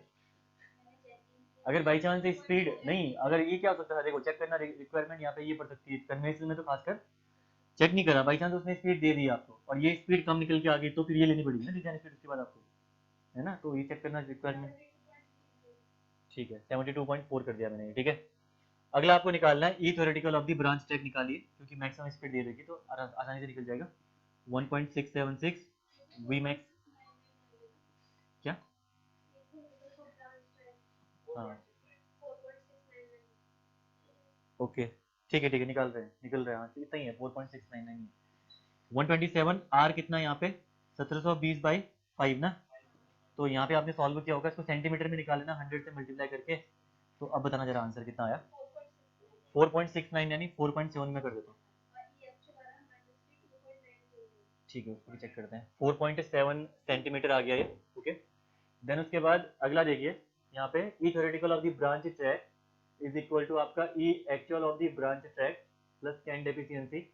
तो ई actual of the branch track आपको यहाँ पे निकालना है, ऑब्वियसली बात है, थ्योरेटिकल दिया हुआ है 4.7 ई एक्चुअल ऑफ द, हाँ branch track plus cant deficiency, बिल्कुल E actual of the branch track is minus of 2.9 centimetre, yes बिल्कुल सही आंसर है आपका। E actual of the branch track is minus of 2.9 centimetre. जब आपने इसको reduce किया तो ऑब्वियसली बात है, देख भी पा रहे होंगे आपकी जो ब्रांच ट्रैक में आप लोगों ने सुपर एलिवेशन प्रोवाइड कर रखा है, that is the negative, negative value आ रही है, इसका मतलब सही है ऑलमोस्ट, ठीक है, अगर कैलकुलेशन आपने ठीक कर रखी है तो, ओके। देन उसके बाद आपको पता है पांचवा, अगर मैं यहाँ पे करूँ E theoretical of the main track, अगर यहाँ पे करूँ तो that is equal to E actual of the main track plus cant deficiency, and E actual of the main track is the negative, हाँ नेगेटिव ऑफ दिस, तो plus में आ जाएगी वैल्यू, ठीक है 2.9, कैन डेफिशिएंसी 7.6, 10.5, हाँ सेंटीमीटर कर रहा हूँ मैं, ठीक है ये 10.5 जस्ट। देन उसके बाद अगर मैं बात करूँ यहाँ पे अगला 6 आपको निकालना है यहाँ पे वी मैक्स ना, ये निकालने के लिए बोल रहा आपसे। तो वी मैक्स निकालने के लिए जो फॉर्मूला आपका बन के आ जाएगा that is under root of, ठीक है जाएगा ऊपर बताना, मैंने तो फॉर्मूला लिखा नहीं यहाँ पे, ये हो जाएगा आपका E theoretical of main track into 127 into R upon G ना, ये फॉर्मूला बन के आ जाएगा आपका, अगर आप इसको बनाओगे तो फॉर्मूले के सामने, ठीक है। तो ये हो जाएगा आपका, फॉर्मूले में रख दो वैल्यू, सारी दे रखी है। 10.5 सेंटीमीटर को आप बोल सकते हो 0.01 ना, या पॉइंट 105, सॉरी 10 है ना, हाँ 0.105। देन उसके बाद आपका 127 1720 बाई आर कितना, मेन के लिए कितना दिया 3, ठीक है, आर मेन के लिए 3 डिवाइडेड बाई 1.676, तो आंसर आपका निकल के आ जाएगा यहाँ पे, क्या निकला 7.5, 67.54 ना, 67.54 kmph is the answer. Check कर लो, चेक कर लो यहाँ पे भी, फाइनली चेक अप्लाई कर दो, जैसे हमने चेक अप्लाई किया ये वाला सेम चेक अप्लाई लास्ट में करवा दो, देख लो मैक्सिमम स्पीड आपकी कितनी निकलती है, ओके 97.88 आ गई आपकी स्पीड, ठीक है। इसका मतलब ठीक है, जो डिजाइन स्पीड आप प्रोवाइड करते हो that is the safe for the train, तो यहाँ पे भी आप चेक कर सकते हो, V max of branch track 35 और V max of the main track, यहाँ पे मेन ट्रैक करना मत भूलना, तो किसके लिए निकालना है पता नहीं चलेगा, ठीक है। ये main track that is equal to 67 point, almost double times of the branch track. समझ में आ गया ना? नेगेटिव कैंट समझ गए होंगे अब तो अच्छे से। कैंट एफिशिएंसी में किसी को दिक्कत नहीं, ठीक है। Negative cant, cant efficiency, super elevation, complete ये पूरा, ठीक है। और यहाँ से मान के चलो 2 क्वेश्चन एग्जाम में आपको दिखेंगे इस एरिया से, ठीक है। मिनिमम जितना मुझे लगता है 2 क्वेश्चन आपको एग्जाम में दिखेंगे रेलवे से, इसी पार्ट से। ये 2 न्यूमेरिकल लास्ट टाइम पे यहीं से 2 है, 2 भी 3 न्यूमेरिकल आ रखे हैं। 2013 का पेपर खोलोगे तो 2-3 न्यूमेरिकल आपको यहीं से दिख जाएंगे, जस्ट यही वाला पार्ट जो करा रखा है। नेक्स्ट उसके बाद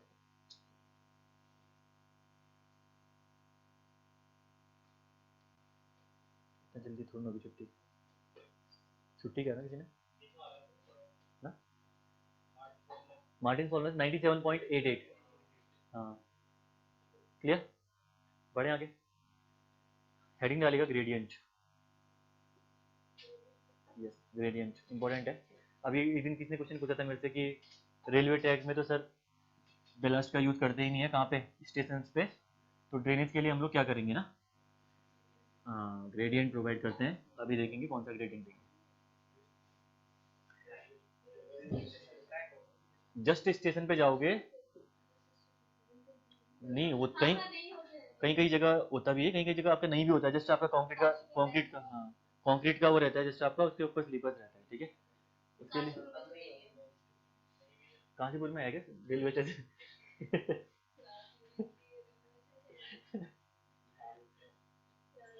लाल कुआं, लाल कुआं काशीपुर में क्या है लाल कुआं? नहीं नहीं, लाल कुआं होते हुए फिर काशीपुर उल्टा पड़ेगा।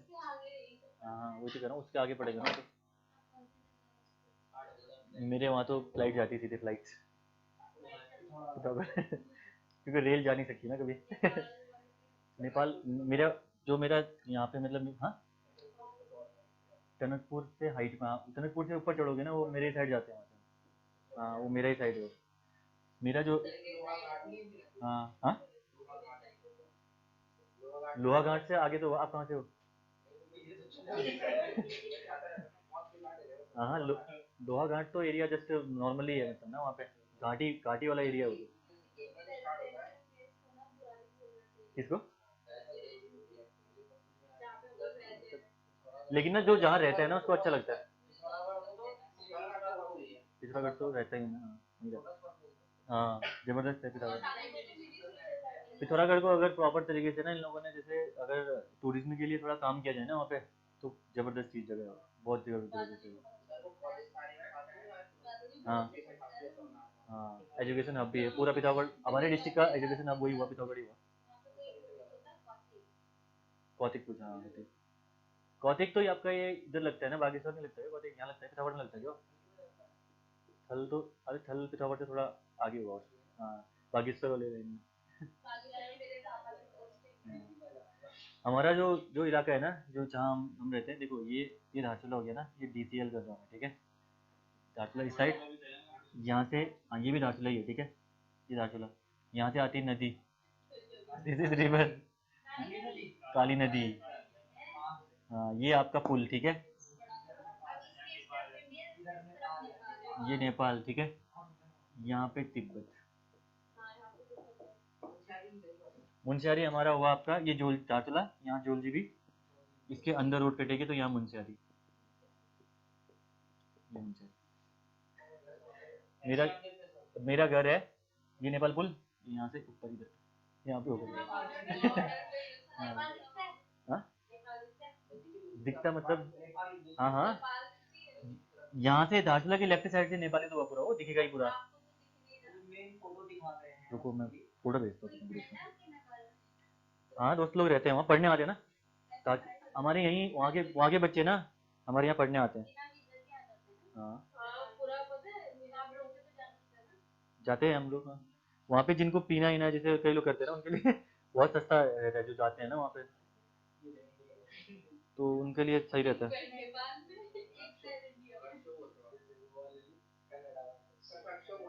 हाँ हाँ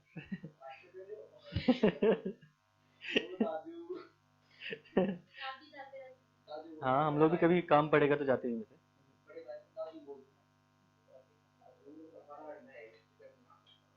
कौन? ये कह रहा हूँ कौन? जोरहाट में भी सही खाना सही बनता है मार्केट में।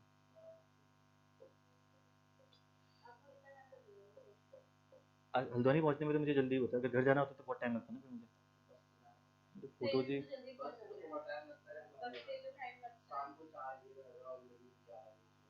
फोटो जी गायब होगी, भेजता मैं आपको। हाँ गूगल पे सर्च मार सकते हो वैसे, लेकिन मैंने अपने यहाँ से फोटो खींचा था ना फर्स्ट टाइम पे।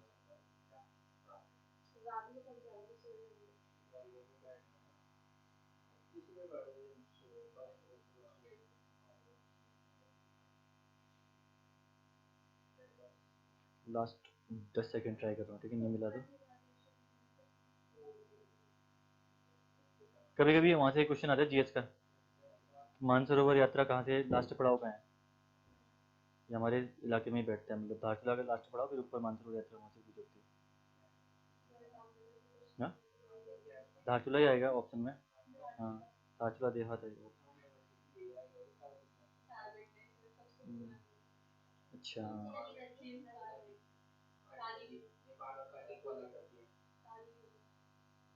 मेरे को मिलेगी ना, ग्रुप में भेज दूंगा, ठीक है।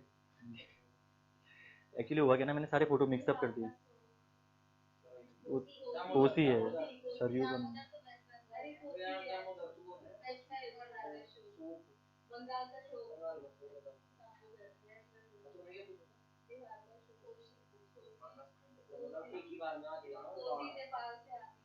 हम्म।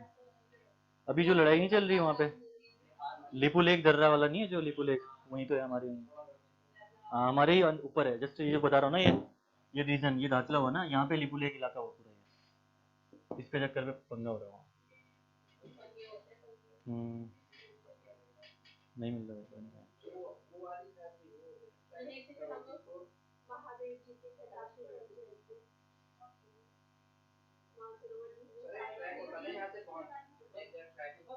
हम्म,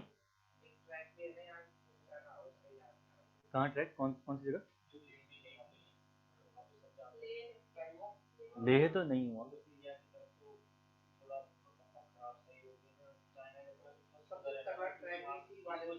हाँ है शायद यहाँ ट्रैक है, मैं गया नहीं हूँ यार। हाँ मालपा अल्पा शायद का होगा मेरे। तो हाँ होगा। हाँ मे भी होगा, मुझे ध्यान नहीं है ट्रैक रेक का।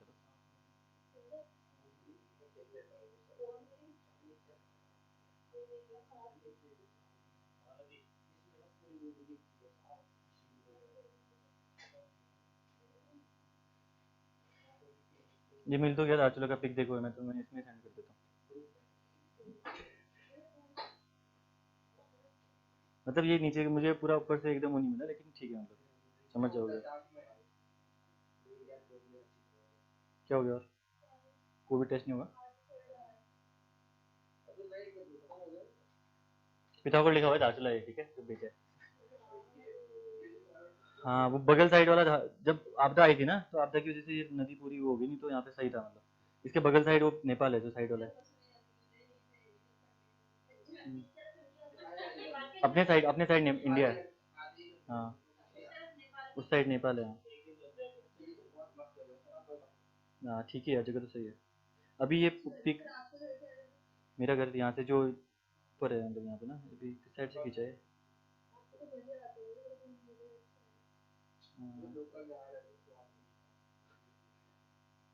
यस।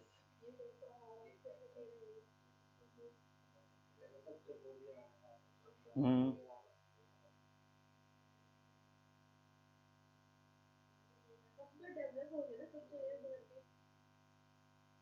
हाँ घर तो एक्चुअल में ना,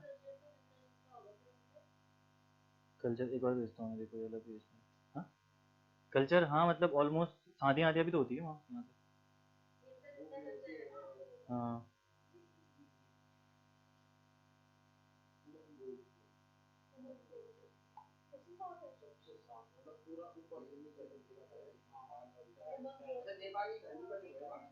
नेपाल का डिस्ट्रिक्ट है भाई वो।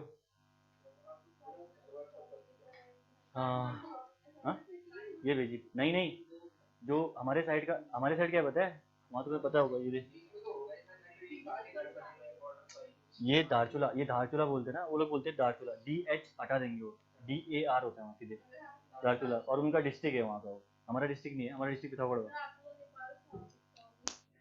दिख तो रहा हो, दिख तो नहीं रहा, पिक में देखो।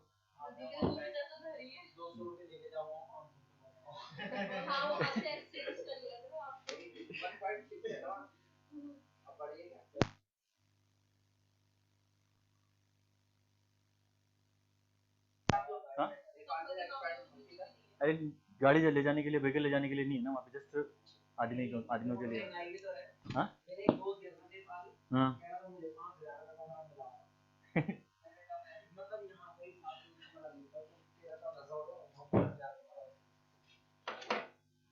सब सही है, मतलब बाकी और लोगों के लिए जो ठीक है, मतलब जैसे कोई पार्टी आर्टी वाले हैं तो उनके लिए सही रहता है, और तो वैसे ही है।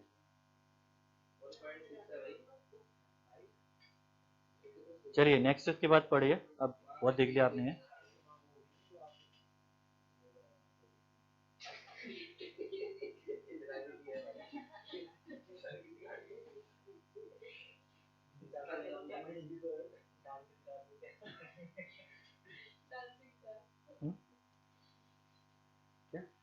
नेक्स्ट चलो, ग्रेडियंट हेडिंग डालना नीचे इसके नीचे हेडिंग डालेगा ग्रेडियंट। थैंक यू यार घर दिखाने के लिए, घर नहीं दिखा पाया एक्चुअली, है ना, कोई नहीं। ग्रेडियंट आपका इसके नीचे डालेगा। हाँ बिल्कुल, यहाँ भी ग्रेडियंट आते हैं। ठीक है, तो ऑब्वियसली बात है, ग्रेडियंट के बारे में हाईवे में आपने पढ़ा हुआ है, राइज एंड फॉल प्रोवाइडेड, जहाँ भी रिक्वायरमेंट है उसको हम लोग बोलते हैं ग्रेडियंट। इसको लिखिए एक लाइन में, the rise and fall provided, the rise and fall provided to the formation of rail track, to the formation of rail track is known as gradient. Formation of rail track is known as gradient. Formation of rail track is known as gradient. Okay, इसके नीचे heading डालेगा types of gradient, कौन कौन से types हैं आपके gradient के।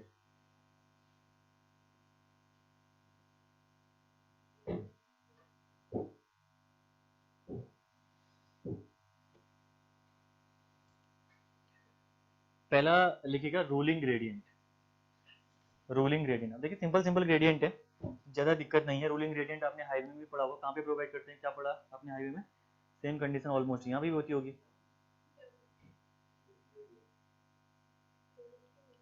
Rolling gradient, rolling नहीं, रोलिंग ग्रेडियंट, RULING, रूलिंग मतलब डिजाइन ग्रेडियंट। हाँ रोलिंग नहीं, रूलिंग ग्रेडियंट। ठीक है, तो रूलिंग ग्रेडियंट देखिए, जो अगर मैं रेलवे की बात करूँ या जहाँ पे भी आप रूलिंग ग्रेडियंट प्रोवाइड करते हो on the perspective of railway, जो मोस्ट जनरल कंडीशन में जो आप मैक्सिमम ग्रेड प्रोवाइड कर सकते हो, that is called as the ruling gradient. यानी आप कुछ भी चीजें अल्टर नहीं कर रहे हो, जो भी आपका टेरेन है, ठीक है, फॉर एग्जाम्पल ये कोई टेरेन है, इस टेरेन में आपने ज्यादा ऑल्ट्रेशन नहीं करी, ठीक है, आपने कुछ रेल में कुछ एक्स्ट्रा इंजन की रिक्वायरमेंट नहीं पड़ी आपको, नहीं आपको ज्यादा कटिंग या ज्यादा कुछ की रिक्वायरमेंट पड़ी, बस आपने क्या करा, वहाँ पे एक ग्रेडियंट प्रोवाइड किया, और आप आसानी से आपकी ट्रेन जितना भी मैक्सिमम लोड वो कैरी कर पा रही है, ठीक है, train, this is the train, ये ट्रेन जितना मैक्सिमम लोड कैरी कर पा रही थी उतना लोड कैरी करके आसानी से वहां से चढ़ जाए, तो that is called as the ruling gradient. ठीक है, तो रोलिंग ग्रेडियंट आपका क्या होता है, it is the gradient which is provided in most general condition, ठीक है, जो आपकी मोस्ट जनरल कंडीशन है उसमें जो हम ग्रेडियंट प्रोवाइड करते हैं, that is called as the rolling gradient.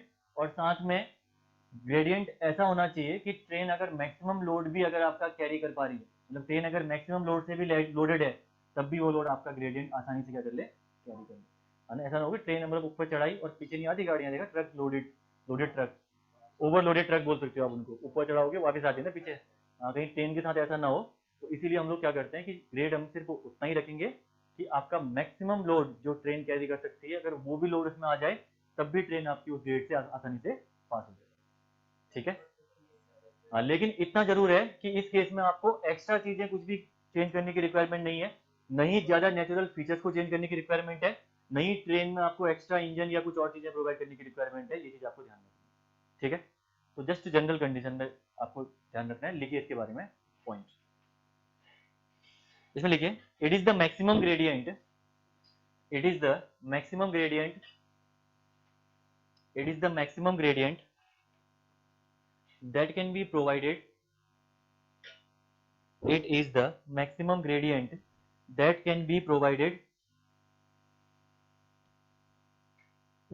in most general condition, in most general condition, most general condition, and that determines, and that determines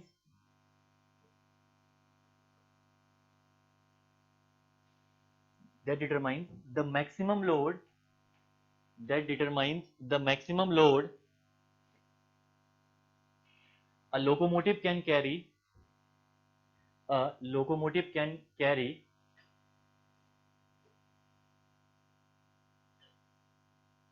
on the particular section.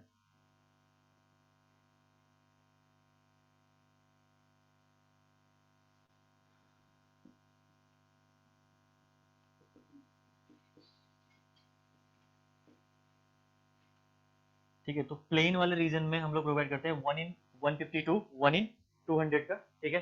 और अगर मैं बात करूं यहाँ पे हिली रीजन में, तो हिली रीजन में हम लोग प्रोवाइड करते हैं यहाँ पे 1 in 100 to 1 in 150, ठीक है।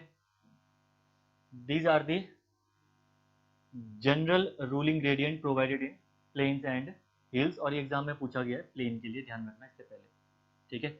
तो रूलिंग ग्रेडियंट आपका पूछा गया है कि प्लेन के लिए कितना प्रोवाइड करते हैं, तो 1 in 150 शायद उसके ऑप्शन में था, आप देखना प्रीवियस ईयर में कहीं लगाओगे तो मे भी ऑप्शन मिल भी सकता है आपको, तो ये एग्जाम में आया हुआ क्वेश्चन है, तो इंपॉर्टेंट है, ध्यान रखना, ठीक है।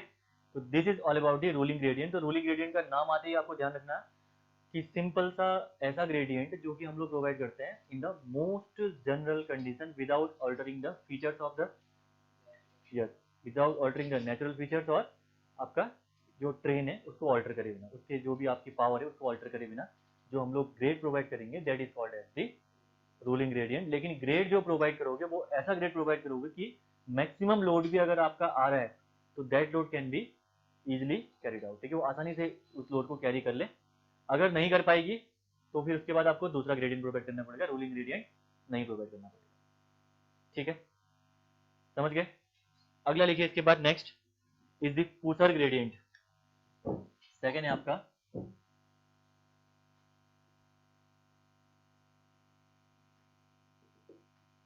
Second is the pusher gradient,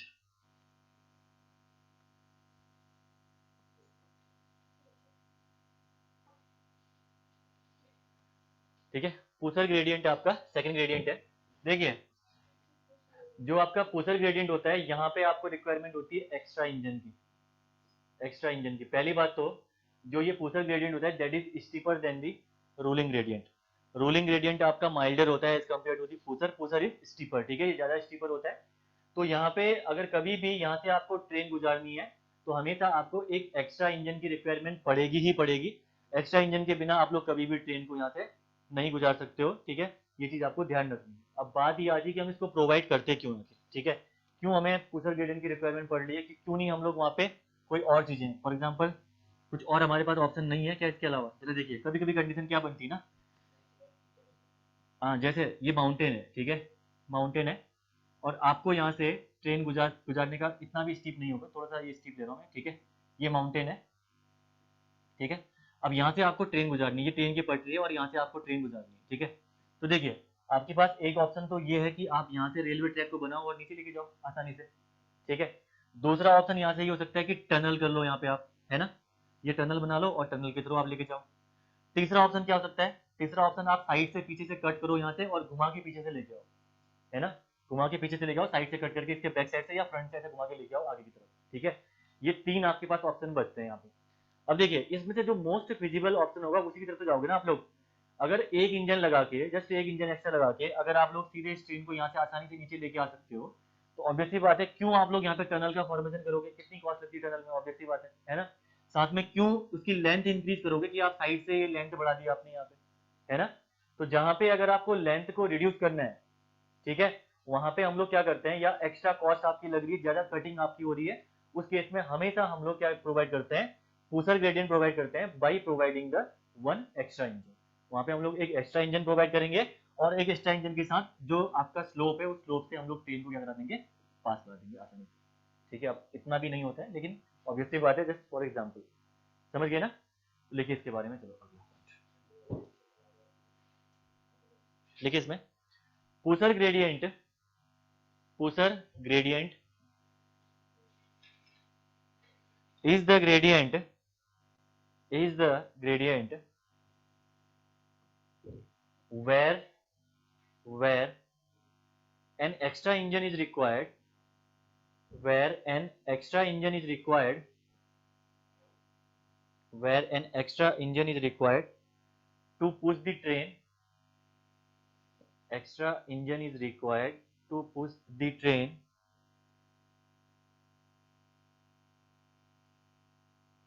अगले पॉइंट में लिखिएगा इसके बाद,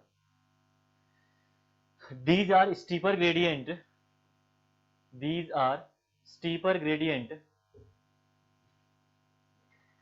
than ruling gradient, these are steeper gradient than ruling gradient,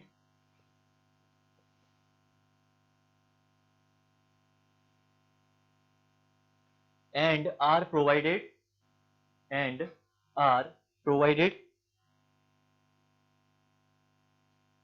at certain locations, at certain locations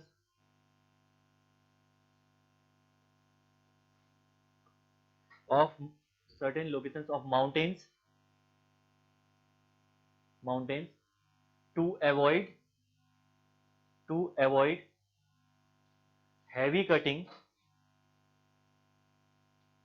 to avoid heavy cutting or to reduce the length of the track, to reduce the length of track।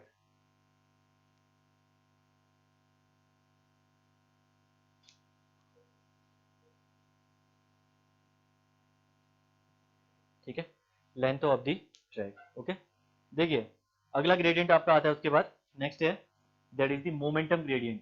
Third लिखिएगा इसके बाद, momentum gradient, momentum gradient.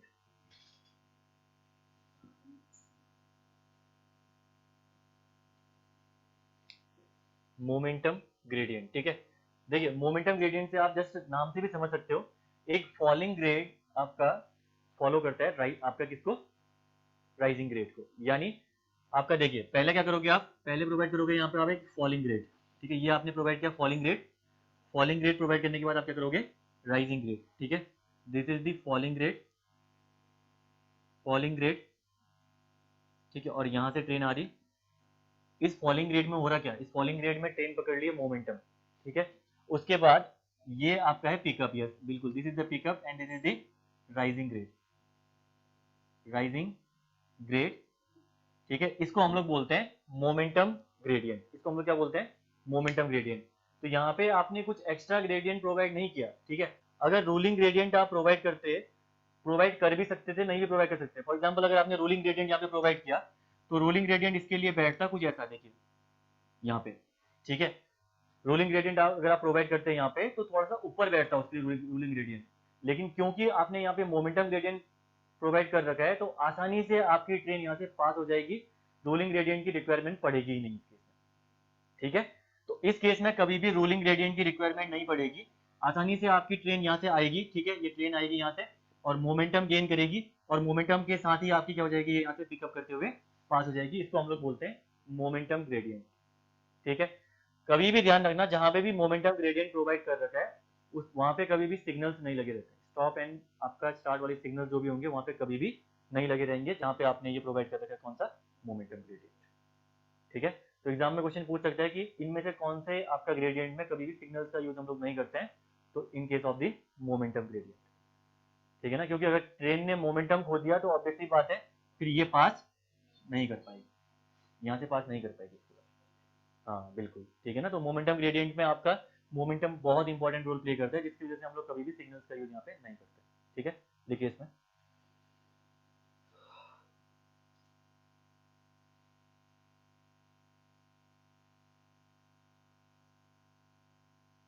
देखिए, it is the falling gradient, it is the falling gradient, falling gradient followed by, it is the falling gradient followed by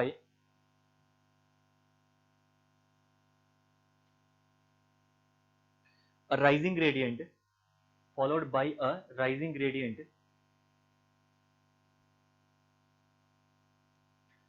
rising gradient along which the, along which the, along which the train climbs easily, which the train climbs, climbs easily due to, due to momentum gained by them, due to momentum gained by them over falling gradient, momentum gained by them over falling gradient। इसमें point अगला लिखिएगा, in such gradients, in such gradients no signals are provided to stop the train, in such gradients no signals are provided to, no signals are provided to stop the train।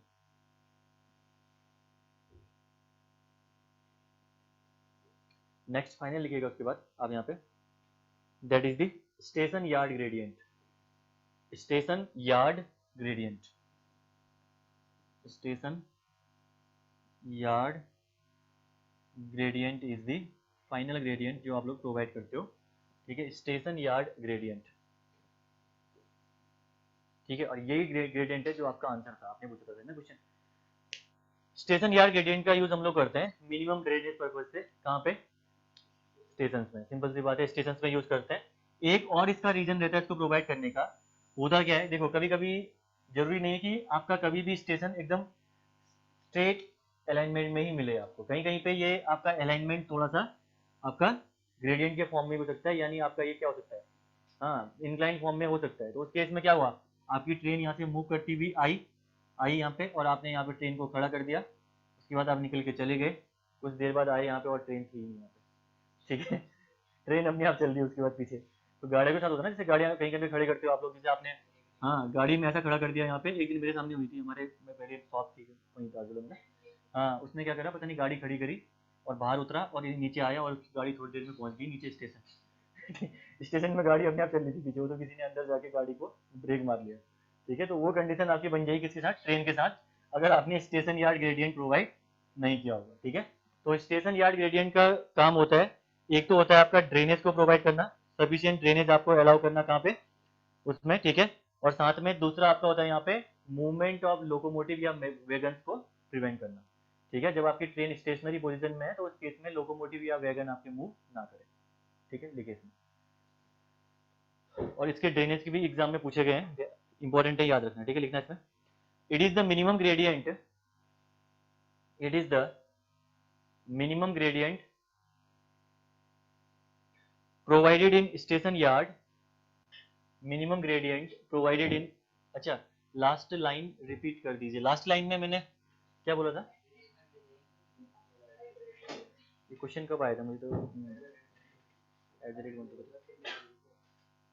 लिखा नहीं, कौन सी last line repeat करनी है जो इससे पहले लिखा रखी है आपको ना, in such gradients no signals are provided to stop the train, in such gradients no signals are provided to stop the train.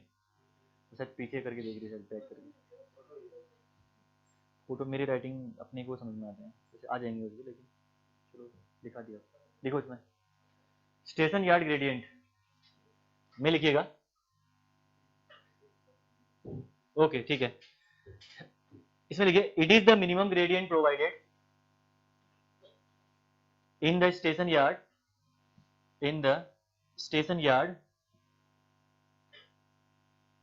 for easy draining of rainwater.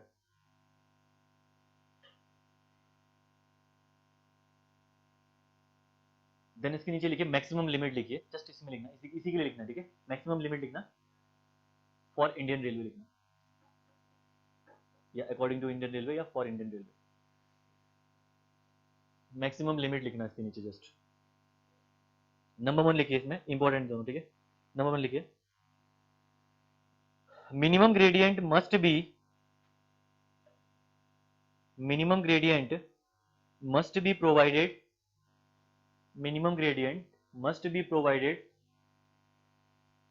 provided for drainage purpose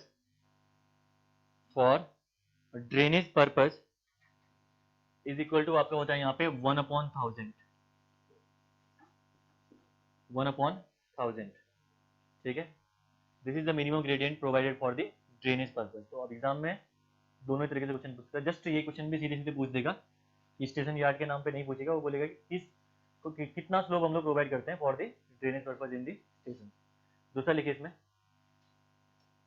minimum gradient in station yard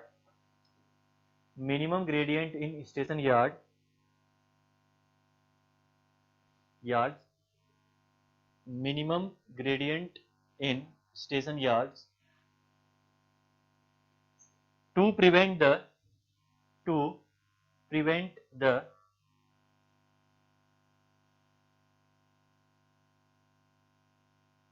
movement of locomotive, ठीक है, movement नहीं मतलब, movement of locomotive और wagons, डब्बे, ठीक है, on the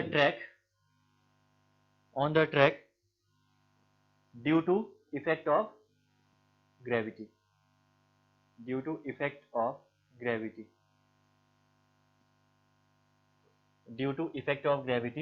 and that will be equal to 1/400। ये आपका होता है 1/400।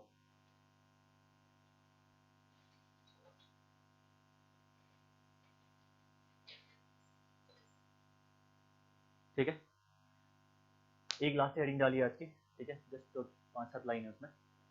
आपको पता ही है, अगर ग्रेड कंपनसेशन की बात आ गई, सॉरी, अगर ग्रेड की बात आ गई तो ग्रेड कंपनसेशन की बात भी आएगी यहाँ पे।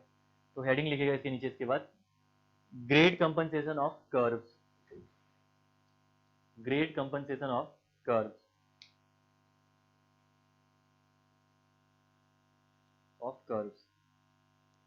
ये चीज तो समझ ही रहे होंगे, क्यों हम लोग कर्व्स में ग्रेड को कंपनसेट करते हैं, क्यों करते हैं, वही पूछ रहा हूँ मैं। करा था आप लोगों ने हाईवे में, वही पूछ रहा हूँ, अभी तो पढ़ के आए। देखो सिंपल सा क्या होता है, मैं आपको बहुत जनरल वे में समझाता हूँ, वही चीज लिखा भी दूंगा। देखो कभी भी कर्व आता है, और कभी कभी कर्व में अगर ग्रेड प्रोवाइड करने की रिक्वायरमेंट पड़ती है, तो होता क्या है, एक तो ट्रेन को कर्व खुद रेजिस्टेंस दे ही रहा है, ठीक है, स्टेट से मुड़ गया कर्व की तरफ, तो ऑब्वियसली बात है ट्रेन के लिए तो रेजिस्टेंस है ना, ट्रेन तो स्टेट में मूव करने की कोशिश करती है, मैंने कल बताया था आपको, ठीक है। एक तो कर्व ट्रेन को रेजिस्टेंस प्रोवाइड कर रहा है, दूसरा अब आपने ग्रेड भी डाल दिया, तो ग्रेड भी तो रेजिस्टेंस देगा ना एक टाइप का, है ना, जो आपका स्मूथ फ्लो था उसको रोकने की कोशिश करेगा ग्रेड भी। तो क्या हो गया, अब आपके 2 रेजिस्टेंस यहाँ पे हो गए, ठीक है। तो यानी ऑब्वियसली बात है, कर्व में आपके रेजिस्टेंस अगर हाई है तो थोड़ा सा हम लोग क्या कर सकते हैं, जो आपका ग्रेड है उसको हम लोग क्या कर सकते हैं, कंपनसेट कर सकते हैं, ठीक है। तो इसीलिए हम लोग क्या करते हैं, कर्व में ग्रेड को कंपनसेट करते हैं बाई सम अमाउंट, जो कि मैं लिखाऊंगा अभी आपको, ड्यू टू दीज रीजन, इन दोनों रीजन की वजह से। क्यों, ताकि आपका कर्व रेजिस्टेंस और ग्रेड रेजिस्टेंस दोनों की वैल्यू थोड़ी सी कम हो पाए, ठीक है, यही आपका रीजन रहता है। लिखिए इसके बारे में point, grade compensation on curves, grade compensation on curves is the reduction in gradient,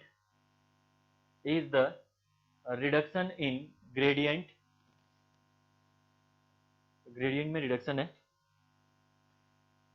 in order to provide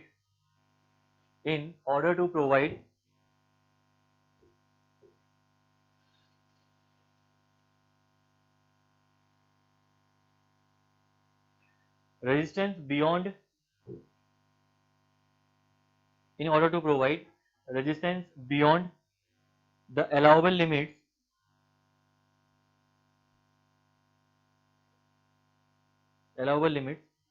on a curved portion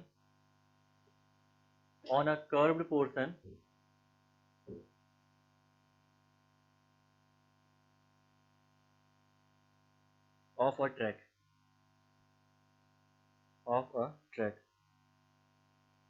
अब दूसरा पॉइंट लिखिए इसमें, it is expressed as the, second point लिखिए इसमें, it is expressed as the percentage per degree of curve, percentage per degree of curve, percentage per degree of curve, यानी एक degree curve के लिए हम लोग कितना परसेंट से रिड्यूस करेंगे, ये चीजें आपको पता होनी चाहिए एग्जाम में। मतलब ये मान के चलो कि बहुत अच्छी प्रोबेबिलिटी है कि क्वेश्चन अच्छा पूछ लेगा, यहाँ से उठा के, ये पूछे गए हैं बहुत बार, रिपीटेटिव क्वेश्चन है जो मैं करा रहा हूँ यहाँ पे, ठीक है। ये 3 पॉइंट याद रखने हैं यहाँ पे ग्रेड कंपनसेशन के। पहला आपका है for broad gauge curve, first लिखिएगा for broad gauge curve, BG curve, BG curve के लिए आपका यहाँ पे 0.04%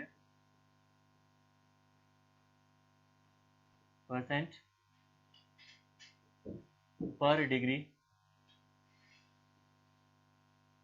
डिग्री ऑफ कर्व और 70/R, इतना हम लोग यहाँ पे मैक्सिमम क्या कर सकते हैं, रिड्यूस कर सकते हैं in case of the broad gauge curve, ठीक है। जो भी आपने ग्रेड प्रोवाइड कर रखा है उसको आप लोग इस अमाउंट से रिड्यूस कर सकते हो, 0.04% पर डिग्री ऑफ कर्व और 70/R, ठीक है। 70/R तो आप निकाल ही सकते हो, है ना, आसानी से निकाल सकते हो।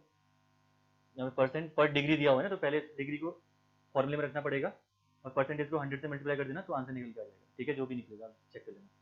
ये तो हो गया आपका पहला। उसके बाद सेकंड अगर मैं बात करूं फॉर मीटर गेज कर्व,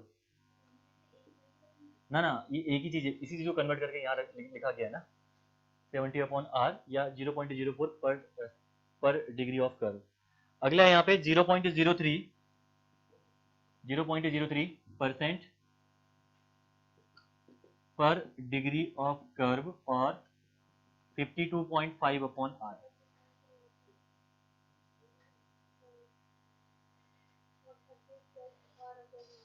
वहां पे होगा आपका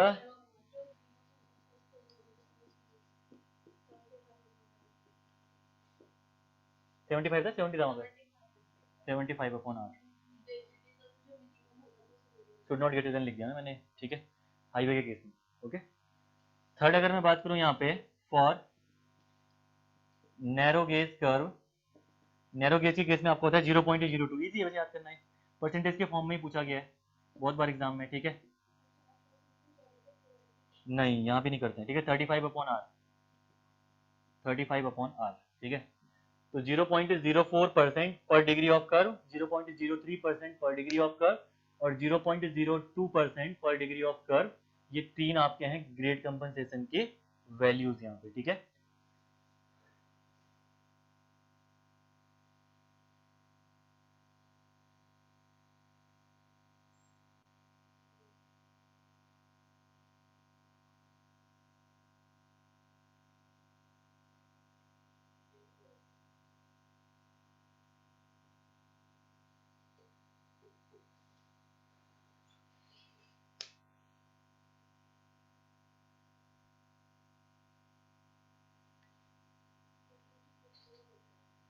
इसमें 10 डिग्री ब्रॉड गेज के लिए, ना वो यहाँ नहीं पूछेगा, वो रेलवे का अलग है। रेलवे में क्वेश्चन बनेगा, अब 70/R के बेसिस पे नहीं बना है, इसके बेसिस पे बना हुआ है। रेलवे में डिग्री के इसमें पूछ रखा है, तो इसका डिग्री भी निकालना पड़ेगा, 0.04% का डिग्री कैसे निकालोगे इसमें, हाँ।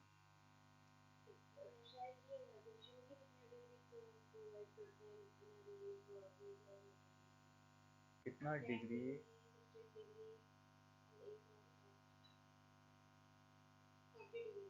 40 डिग्री कर्व, सेंड करना है ना, तो अगर कोई ऐसा टेबल छूटी होगी तो मैं करवा दूंगा आपको, ठीक है। तो ये तो हो गया आपका कंपनसेटेड, सॉरी ग्रेड कंपनसेशन, ठीक है। तो बाकी इसके अलावा आप करेंगे जब भी मिलते हैं।